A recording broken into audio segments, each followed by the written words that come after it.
Hello and welcome to Hollywood Wargaming's first faction review video for Bolt Action.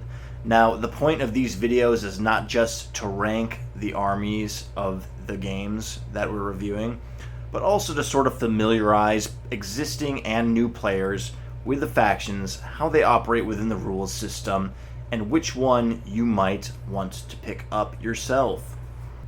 Now, in order to do this, we've broken the system down into a 50-point ranking system, going from 0 to 50. And basically in that system, we're going to cover a few core components, such as national traits, unit variety, flavor, and balance, to see not just how the army stacks up against other factions, but how they kind of stack up as a army that you would want to collect. The first category, being national traits, is going to be ranked on 0 out of 20. And basically this category, each national trait you have is going to be worth up to 5 points. So yes, some minor nations in this game are not going to have 4 national traits. Therefore, they're not going to be able to get the full 20, which is unfortunate, but it's kind of the nature of the system of Bolt Action's rules. After that, we have unit variety, and this again is broken down into 4 categories, each one scoring up to 5 points. We have infantry, that makes up the boots on the ground core infantrymen of your faction. We have support units, that again equals 5 points, and these are artillery pieces, support weapons, special weapons, tools that are heavier and more unique weapons than basic infantry and small arms, but are still manned or operated by infantry. After that, we have support vehicles. Support vehicles are armored vehicles, recce vehicles, wheeled vehicles, transports, things of that sort. And then finally, of course, we have tanks. Now, all of these categories, again, are worth 5 points and kind of just encompasses how well your army is represented on the tabletop through a variety of models and rules that accompany them. After that, we have the smaller categories, being flavor and balance. Each of these are worth 5 points. And flavor is basically representative of how well the rules and traits of this faction represent their doctrines and operational history in the Second World War. Now, we're not being super stingent here. Obviously, rules like Tiger Fear aren't going to be super realistic, but, you know, we can kind of play into that post-war narrative a little bit. After all, it is more of a war game than it is a historical reenactment. After that, we have balance, and balance is basically going to be ranked on how well the faction is balanced within the game. The higher you score on this out of 5, the more balanced you are. The more overpowered you are, or the more underpowered you are, the lower you're going to rank on balance. So if you have an army that just gets steamrolled every time and just cannot compete because the rules for it are so poor, it's going to be lower. If you have an army that is just too good and it's just going to sweep your friends and piss off your friends every time you're playing with them, it's going to rank lower also. That sweet spot is a nice balanced army, and that's going to get you a 5. And again, this tallies up to a total of 50 points for a Bolt Action faction. So let's go ahead and get started with the first faction that I began with when I started playing Bolt Action, and that is the German army. Now, the Germans were, of course, the main belligerents in World War II, and they were one of the first modernized fighting forces of the 20th century. And I think that alone gives them a lot of appeal from a wargaming standpoint. They are also very well represented in model lines from Warlord and other manufacturers. So let's begin with the German national traits. Right off the bat, we have Blitzkrieg, a very good national trait. Basically, this represents the Germans' command structure at the beginning of World War II, in which officers were allowed to take more initiative and bend the rules of their command more so than their counterparts. In-game, that is represented by giving your officers an extra snap 2. Now, if you play Bolt Action, you're going to learn that in a platoon, when you're writing your list, there's sometimes something you call an officer tax, where you need to have a leader for this unit. You need to have an officer. You're going to get a second lieutenant. You're going to keep him cheap as possible, and he's not going to do much. Maybe offer a little bit of a morale bubble to the units nearby him, but nothing too fantastic.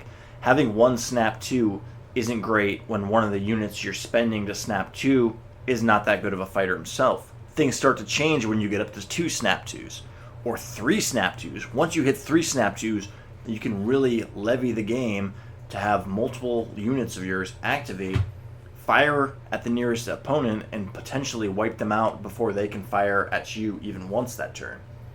So Blitzkrieg really gives the German players a leg up on that Snap 2 kind of game. And I've seen a lot of meta lists where you have these kind of quote-unquote Death Stars, where you have a high-ranking officer snapping to 5 units nearby him and all firing your guns at once at a coordinated target and eliminating them one at a time before they can react. And because of that, I'm giving Blitzkrieg a 4 out of 5. It is a very, very solid trait. The only reason it's not better is because you kind of need to tailor your lists around it to make it work very well. There are going to be other times you don't want to pay for that high officer, and the Snap 2 might be nice, but it's not going to be critical. After that, we have Initiative Training, and Initiative Training is also a pretty good trait. Basically what it allows is if you are hit with a significant hit that would kill your NCO, you can roll a d6, and on a roll of 2+, meaning if you roll anything other than a 1, your officer is going to get to stay alive and another model is removed. Now that's very good when you don't want to lose your morale on your unit, because as we know, a sniper can remove an NCO and that unit is going to suffer a -1 morale permanently. That can be big. But what makes this not that great of a trait is that Germany has another national trait that is going to give enemy snipers and enemy SIG hits way better targets for them to focus on rather than your NCO. While it is good to not lose your NCO, if there's other targets in that unit, it's no big deal if you can't kill their NCO. So because of that, I'm giving Initiative Training a 2. It's still solid, it's still good to have, but when we go to the next one, I'll mention why it's not that great. So next we have Buzzsaw. And when a lot of people come into Bolt Action and start playing, they look at Buzzsaw and they say, wow, that's great. And it is. It is a good rule. It is great to have an extra dice on that long-range 36-inch weapon. That being said, it's also a bit of one of those trap upgrades, where you see it, it's a trait your army has, and you feel like you have to take it as many times as you can. You feel like you need to take those veteran Panzer Grenadiers, and you need to put 2 LMGs in their units. And next thing you know, you're front-loading your list with a lot of points towards LMGs, and it can be a bit of a tar pit for newer players. Now, I think Buzzsaw is best played when it comes to vehicles, because almost every German Panzer or armored vehicle is going to have a hull-mounted MMG on there. And when you get those MMGs on those very expensive vehicles, it is very nice to crank those shots up. For example, if you have a unit like a Panzer III, and you're not going to fire your main cannon, instead you're going to fire your hull machine gun and your coax, you're going to be firing 12 dice instead of 10. That's a good upgrade. So Buzzsaw is a solid 3. It's in the middle of the road on the upper end. It does kind of cause a bit of a pit trap for you to spend more points on machine guns and make you feel like you need to take machine guns. Again, it meshes with that Initiative Training where, okay, sure, my sniper might not be able to kill your NCO because of Initiative Training, but you have 2 LMGs in your unit. I will happily remove one of those LMGs instead. So Buzzsaw gets a 3. Next we have the legendary Tiger Fear, which has since been errated. Tiger Fear, I would say formerly, was a 5 out of 5 national trait. It was extremely powerful. That being said, while it would have been a 5 out of 5 national trait, it would have docked a lot of points from balance. Because, look guys, I'm a German player too. I get it. It was OP. Being able to just blanket pins across the map on anything within line of sight and continuously force morale check on them is very, very, very powerful. And I almost always house ruled the rule to what it is now, where there's only a foot bubble. But because of that, you know, Tiger Fear, you can only take it on very expensive vehicles. And I think the debate about Tiger Fear's nerf making the Panzers more irrelevant is more of a debate with the armor rules in Bolt Action than it is with this national trait. So Tiger Fear is unfortunately only getting a 2 because it does, again, like the Buzzsaw, it coaxes you into saying, I need to take that super expensive item to get this ability. I gotta buy it, I gotta take it, when really you don't. Add the nerf on top of that, and it's just not a very useful trait. So at this moment, with Blitzkrieg scoring 4, Initiative Training 2, Buzzsaw 3, and Tiger Fear at 2, the Germans would have 11 out of 20 for the national traits. However, the Germans do have a sort of secret national trait, and that is assault rifles and Panzerfaust. Both of these weapons are almost exclusive to the German army, and they are very, very lethal. Assault rifles, for 2 points more than a submachine gun, you are doubling the range, and you are basically giving your infantry that mobility that US GIs have with their national traits. Very, very potent. The Panzerfaust are also one of the best soft anti-tank counters in the game, and while they aren't particularly long range, they are very, very, very deadly if you can score hits on your enemies and you can take them in large numbers. If you think about it, it is much better in bolt action to be firing 4 Panzerfausts in one turn than have a Panzerschreck and fire it once over multiple turns. Very good traits, and because of that, I'm giving an extra 5 points to the German national traits, giving them 16 out of 20. The next category is unit variety for the German army, and we will begin with infantry. For this category, they are getting a 4. They have a good spectrum of infantry, ranging from cheap, weak units like Schurkers, Ostruppen, all the way up to hardcore elite units like Brandenburgers. The only reason they're not getting higher, they don't have any of those super unique units like Gurkhas that get their own special rules that make them operate uniquely on the battlefield. That being said, 4 out of 5 is not a bad score, and they do have good representation for their infantry. After that, we have support units. In Germany, they just get a 5 in this category. They have great artillery. They have basically everything stock you can imagine, light howitzers all the way up to heavy howitzers. They also get the beautiful Flak-Führung quad auto cannons. They get heavy auto cannons. They get Nebelwerfers. They get the Flak 36 88s. Fantastic weapons, fantastic variety. And whatever you come up short of in your armored car and tank platoon slot, you can definitely levy it with the German army in the artillery and infantry support slot. You also get the Panzerschreck, which is one of the rare rocket launcher support teams in the game. Now after that, we're moving on to support vehicles. These are the wheeled vehicles, armored vehicles, and recce vehicles, and transports. Now, the Germans just have awesome armored cars. It was part of their core doctrine in the Second World War, and you see that mobility warfare being waged a lot of times with vehicles that are on wheels.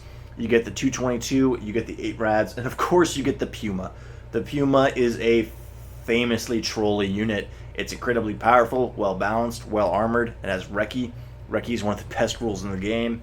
Sure, there's only 100 of them made in real life, but it's great that we have them on the tabletop, and it's great that we have other units like the 8-rad that can take the light autocannon variant or a light howitzer variant. Things of all that sort. They're fantastic. Now, the German transports, they're not that diverse. They're not that great, but you have what you need. You have your Opel Blitzes. You have your 12-man transports. You have your smaller half-tracks. You have your Hanomags. You get your 7+ armor in there. It works. Not fantastic. No Bren carrier kind of things, or no Deuce trucks that transport 30 guys in one truck. But still, I think it's very solid, and I gotta give support vehicles a 5 out of 5. Mainly because of that armored car category, though. And next, we have the German tanks. Now, I guess I had to give this one a 5. I feel like so many people would be mad if I gave the Panzers less than that. But I almost did give them a 4, because, let's be honest, tanks aren't great in bolt action, and a lot of German tanks are very expensive. And a lot of the German tanks that sit in that sweet spot of balance points to armor to weapon ratio aren't too fantastic. You have the Panzer IIIs, which are kind of the equivalent to the Shermans. You don't get that special high explosive shell. You don't get the points decrease for having the thin sides. You just get this kind of blocky, well-rounded jack-of-all-trades vehicle that might struggle to make its points back. But I did give Germans a 5 for the tank category because they have a ton of options. Fortunately, almost every German armored vehicle is represented in the bolt action rules. On top of that, one thing that pushed me over into the ranking of 5 out of 5 is that they have great light tanks with the Panzer I and the Panzer II. I love these two units so much, and I think more players should look into using them. They're very inexpensive, and just like the early war German strategies, they will zip around the board and dish out damage equal to the investment you put into them. So overall, with unit variety, Germans get a whopping 19 out of 20. Now that's great, not just from a meta strategic standpoint, but also from a collector's standpoint. You have a very diverse army with a lot of different units to field, and they can be flexible with your local meta, your playstyle. Plenty of options there. Fantastic variety with the German army. Next, we're on to flavor, and this might be a point of contention for a lot of more historically oriented people, but I'm giving the Germans a 5 out of 5. I think their rules fantastically represents a battle-hardened force that's been digging in around Europe and fighting for 5 years straight. And at the end of the day, Bolt Action isn't necessarily a historical reenactment. It is a war game, and inevitably a bit of that post-war mythos about the factions of World War II are going to seep into the rules. And I'll be honest, I think it adds more fun than it detracts. So Germans are definitely earning a 5 out of 5 on flavor. In the last category, we have balance. And I'm giving the Germans a 5 out of 5 on balance again. They have good traits, they have unique traits, and they are powerful when used right, but they're not too powerful. There's nothing that can't be countered, and there's nothing that's too overwhelming with the German army. Veterans are very good, yes. Buzzsaw is good on LMGs, yes, but they're all very expensive, and there are counters to people who overinvest on units. Tiger Fear used to be a problem, and if Tiger Fear were how it used to be, these guys would not be getting a 5 out of 5 on balance. But I think it has been nerfed into the dirt. I think it's kind of irrelevant now, and I think assault rifles and Panzerfaust make up for how hard it's been nerfed. So they earn 5 out of 5 to me. It's the perfect amount of a good faction that has good rules that will give you a leg up if you use them right, without teetering it over the edge of annoyance, and without having things that are just too insignificant.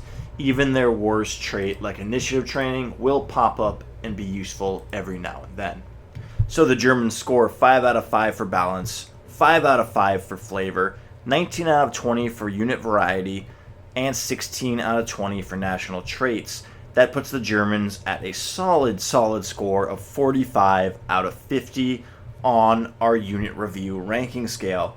And I really want to emphasize that 19 out of 20 on unit variety. I think that might be the most important category. Having 5 out of 5 on balance and flavor too also adds a lot. The national traits not being that high is not that big of a deal. If you play Bolt Action a lot, you'll realize that national traits are just give everything a little bit of oomph in one direction if they're done right. If they're anything more than that, they're usually too powerful or too damning. But 45 is a sweet spot for the German army. I think it's proper for one of the central factions of the game and one of the main belligerents of World War II. And they're definitely an army worth looking into playing, whether you are a veteran or a new player to Bolt Action. So now I want to know what your thoughts on the German faction are. What is your opinion on the Tiger Fear nerf and the other traits? Do you think Buzzsaw? Do you think I underplayed Buzzsaw? Do you think I overplayed Panzerfaust and assault rifles? Personally, I don't think so, but let me know if you feel differently. Also, go ahead and leave a comment to let me know what faction I should review next for the Bolt Action faction review series, or what other content you'd like to see regarding Bolt Action. And of course, if you want to hear more from this channel, go ahead and hit subscribe, hit notifications, all those sort of things. Leave a like if you want. And until next time, take care.